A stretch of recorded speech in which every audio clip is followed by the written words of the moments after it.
আচ্ছা, আপনি কোনো একটা মন্দিরে পুজো দিতে গেছেন। সেই মন্দিরে গিয়ে দেখলেন যে বাকি লোকজন সব দেয়াল বেয়ে উঠছে, নইলে মন্দিরের থাম ঝরে ঝুলছে, নইলে মাটিতে গড়াগড়ি খাচ্ছে, আবার কেউ হাত নিচে রেখে পা উপর দিকে রেখে হাত দিয়ে হাঁটছে। তাহলে আপনার অবস্থা তখন কেমন হবে? আবার ধরুন কোনো মন্দিরে গেছেন, সেই মন্দিরে গিয়ে দেখলেন যে হাজারের উপরে কালো ইঁদুরে ভর্তি। তখন কিরকম মনে হবে? বেশ রহস্যজনক, তাই না? 2011 সালে কেরালা হাইকোর্ট ও রিজার্ভ ব্যাংক অফ ইন্ডিয়ার তত্ত্বাবধানে কেরালার একটি বিখ্যাত মন্দির পদ্মাস্বামী মন্দিরের 5টি সিন্দুক খোলা হয়েছিল। এই 5টি সিন্দুকের মধ্য থেকে যা পাওয়া গেছে তা দেখে সকলের চোখ ছানা বড়া। এই 5টি সিন্দুকে ছিল কয়েকশো কোটি টাকার ধনরত্ন, সোনা, হীরা এবং দামি পাথরের বহু অলংকার এবং বেশ কিছু মূর্তি পাওয়া গেছে। কে বা কারা এই সিন্দুকের মধ্যে এত মূর্তি, এত ঐশ্বর্য রেখেছে, সেটা তো রহস্য, তাই না? এখানেই রহস্যের শেষ নয়। এই মন্দিরে একটি কক্ষ আছে, যে কক্ষের দরজা আজ পর্যন্ত খোলা যায়নি। মনে করা হয় যে এই কক্ষের দরজাটি কোনো একটা মন্ত্র দিয়ে বন্ধ করা হয়েছে, তাই এটা খোলা যায় না। এবং দরজার দুটো যে সাইড রয়েছে, সেই দুপাশে দুটো সাপের মূর্তি লাগানো আছে। এখানকার সাধারণ মানুষদের বিশ্বাস যে যদি এই মন্দিরের এই কক্ষ খোলা হয়, তাহলে অর্থাৎ বন্ধ কক্ষ যদি খোলা হয়, তাহলে এই মন্দির সহ সমস্ত পৃথিবী ধ্বংস হয়ে যাবে। তাই আজও এই মন্দিরের কক্ষটি রহস্যজনক হয়ে রয়েছে এবং আজও মন্দিরের ওই কক্ষটি বন্ধ রয়েছে। গোটা ভারতবর্ষ জুড়ে এইরকম বহু রহস্যজনক মন্দির রয়েছে। আমাদের এই সভ্যতা, ভারতীয় সভ্যতা এতটাই প্রাচীন এবং এতটাই সমৃদ্ধশালী যে এত বিদেশি আক্রমণের পরেও ভারত মাতা না জানি কত রহস্য নিয়ে আজও বিরাজমান। আপনি যত এই সকল রহস্যজনক মন্দিরের কথা শুনবেন, ততই বিস্মিত হবেন এবং এত বিস্ময়, এত কিছু লুকিয়ে আছে এইসব মন্দিরের ভিতরে, জানার কৌতূহলের শেষ নেই। তাই আজকের আমি আমার এই জয়ফুল জার্নি বাই অর্চনা চ্যানেলে বেশ কিছু রহস্যজনক মন্দিরের বিষয়ে আলোচনা করব এবং সেই সকল মন্দিরে যদি আপনারা যেতে চান, তাহলে অবশ্যই ডেসক্রিপশন বক্সটা ফলো করবেন। কিভাবে যাবেন আমি তা পুরো বিবরণ ডেসক্রিপশন বক্সে দিয়ে রেখেছি। তাহলে আমি অর্চনা, দ্য জয়ফুল জার্নি বাই অর্চনাতে আপনাদের সকলকে স্বাগত।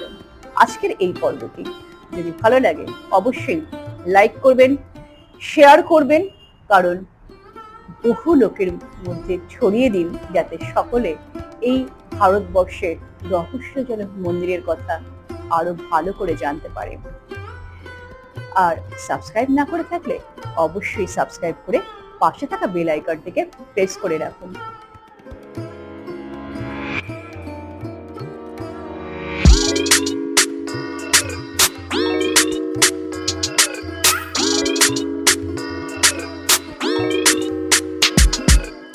প্রথম মন্দিরটি হলো কর্ণী মাতার মন্দির, রাজস্থান দেশ।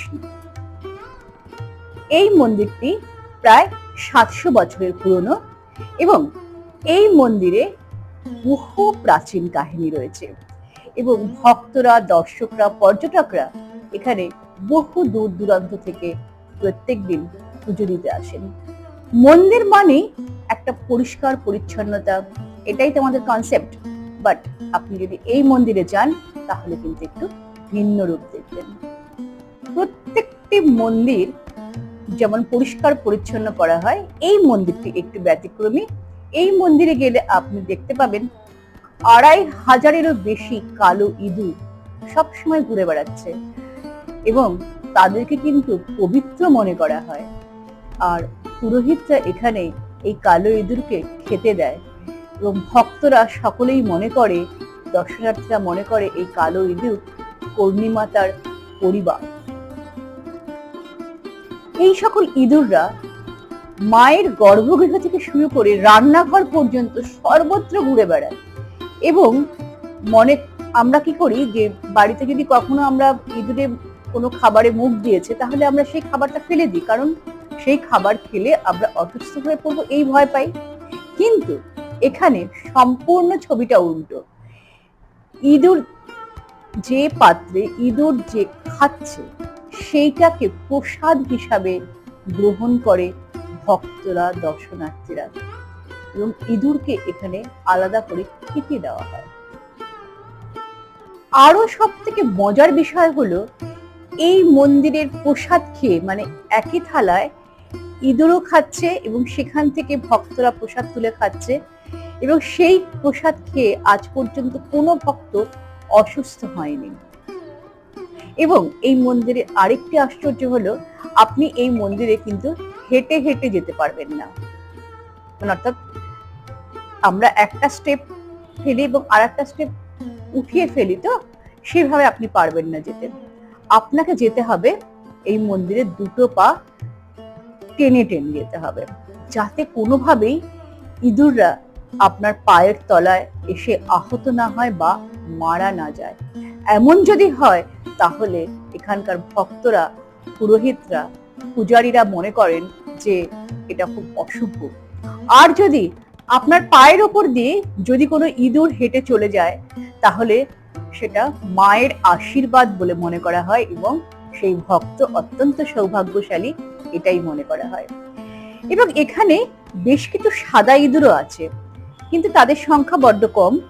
এবং যদি কোনো কারণে মানে কেউ যদি দেখতে পায় এই সাদা ইঁদুর তাহলে সে অত্যন্ত সৌভাগ্যশালী, কারণ এই ইঁদুরকে, অর্থাৎ সাদা ইঁদুরকে কর্ণী মায়ের সন্তান বলা হয়ে থাকে। আপনিও কিন্তু একবার ঘুরে আসতে পারেন এই কর্ণী মায়ের মন্দির থেকে। আর কিভাবে যাবেন ডেসক্রিপশন বক্সে দিয়ে দিয়েছি। এবার তাহলে দ্বিতীয় মন্দিরটির কথা বলি। এই দ্বিতীয় মন্দিরটি হলো কাল ভৈরব মন্দির, উজ্জয়িনী, মধ্যপ্রদেশে।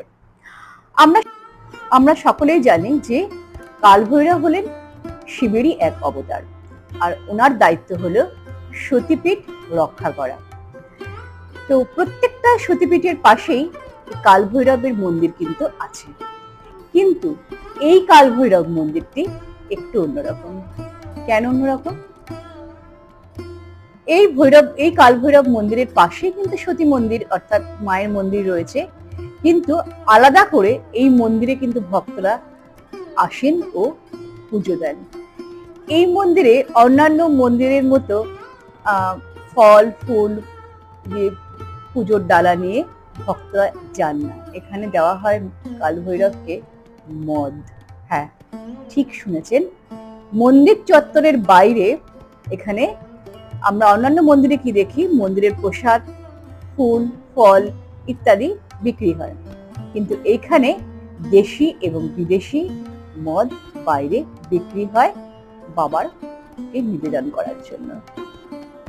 আশ্চর্য বিষয় আরেকটি হলো, এখানে এই মন্দিরে ভক্তরা যখন পুজো দিতে ঢোকেন তখন পূজারী একটি পেয়ালা বা পাত্রে করে মদ বিগ্রহের মুখের সামনে ধরেন, আর সেই মদ কিন্তু শেষ হয়ে যায়। অর্থাৎ এই মদটা কোথায় যাচ্ছে তা কিন্তু আজও অজানা। অনেক এটা নিয়ে রিসার্চ হয়েছে, কিন্তু জানা যায়নি যে এই মদ ঠিক কোথায় যায়। এটা একটা বিশেষ আশ্চর্যের বিষয়। এবং যতটুকুনি পাত্র মানে বোতলে পড়ে থাকে বা পাত্রে পড়ে থাকে সেটা ভক্তরা প্রসাদ হিসাবে গ্রহণ করে থাকেন। কি অদ্ভুত আশ্চর্য রহস্যজনক বিষয় যে আপনি একটি দেখতে পাচ্ছেন একটা পেয়ালা বা পাত্রের মধ্যে করে মদ মূর্তির সামনে ধরা হচ্ছে এবং সেটা সম্পূর্ণ শেষ হয়ে যাচ্ছে। কোথায় যাচ্ছে তা কিন্তু কেউ জানে না। এরপর যে মন্দিরটির কথা বলবো সেটা হচ্ছে দত্তাত্রেয় মন্দির, মধ্যপ্রদেশ। ভারতবর্ষে এমন কিছু মন্দির রয়েছে যেখানে কালা জাদু বা ভূত প্রেত অশরীরী আত্মাকে তাড়ানোর প্রক্রিয়া এখানে হয়ে থাকে। সেই রকমই একটি মন্দির মধ্যপ্রদেশের গঙ্গাপুরে দত্তাত্রেয় মন্দির। এই দত্তাত্রেয় মন্দির, ভগবান দত্তাত্রেয় হলেন ত্রিনাথ, ব্রহ্মা, বিষ্ণু ও মহেশ্বরের এক মিলিত রূপ বা অবতার। প্রত্যেক অমাবস্যা ও পূর্ণিমাতে এই মন্দিরে যা ঘটে তা দেখলে যে কোনো সাধারণ মানুষের অবস্থা খারাপ হয়ে যেতে পারে এবং মানুষের হাজার মানুষের ভয়ানক এক চিৎকারে কান রাখা অত্যন্ত দুষ্কর বা দায়। হাজার রকমের লোক এখানে আসে যাদের উপরে অশরীরী আত্মা ভর করেছে। ঠিক মন্দিরের 11:30টার সময় মঙ্গল আরতি শুরু হয়, আর এই মঙ্গল আরতি শুরু হওয়ার সাথে সাথে যাদের উপরে অশরীরী আত্মা ভর করেছে তাদের অসম্ভব চিৎকারে মন্দির পুরো ফেটে যায়, এরকম অবস্থা। এবং কেউ সেই সময় দেওয়াল বেয়ে উপরে উঠে যাচ্ছে, কেউ সেখানে গড়াগড়ি দিচ্ছে, কেউ বা থাম ধরে ঝুলছে, কারোর চোখ রক্তবর্ণ, তো কারোর মুখ বেঁকে গেছে, কারোর পা বেঁকে গেছে। মানে অস্বাভাবিক দৃশ্য তখন দেখা যায় এবং তাদের গলা থেকে একটা বীভৎস অন্যরকম আওয়াজ বেরোতে থাকে। বিশ্বাস করুন, এই ভয়ানক দৃশ্য নিজের চোখে না দেখলে এটা বোঝানো বা ব্যাখ্যা করা খুব মুশকিল, এবং যারা দেখেছেন তারা তো বুঝতে পারছেন। আর ঠিক আশ্চর্য বিষয় এটাই হলো যে ঠিক মঙ্গল আরতি শেষ হয়, সমস্ত চিৎকার শেষ হয়ে যায়। অর্থাৎ যে সমস্ত অশরীরী আত্মারা যে সকল মানুষের উপরে ভর করেছিল সে সকল আত্মাদের ছেড়ে চলে যায় বা মুক্তি পেয়ে যায়, আর এই সকল সাধারণ মানুষরা সুস্থ হয়ে যায়। এটা অত্যন্ত আশ্চর্যজনক নয় কি? এই দেশের সভ্যতা যুগের পর যুগ কত রহস্য ধারণ করে আছে তা কল্পনা করলে সত্যি গায়ে কাটা দেয়। আপনাদের মধ্যে কেউ যদি এই মন্দিরে গিয়ে থাকেন তাহলে অবশ্যই কমেন্টে তা জানাবেন আপনার উপলব্ধির কথা। এই ছিল আজকের ভারতবর্ষের কিছু রহস্যে ঘেরা মন্দিরের কথা। ভিডিওটি কেমন লাগলো জানাতে কিন্তু ভুলবেন না। আসছি আরো নতুন নতুন ভিডিও নিয়ে। ততক্ষণ ভালো থাকুন, সুস্থ থাকুন এবং আনন্দে থাকুন। All the best.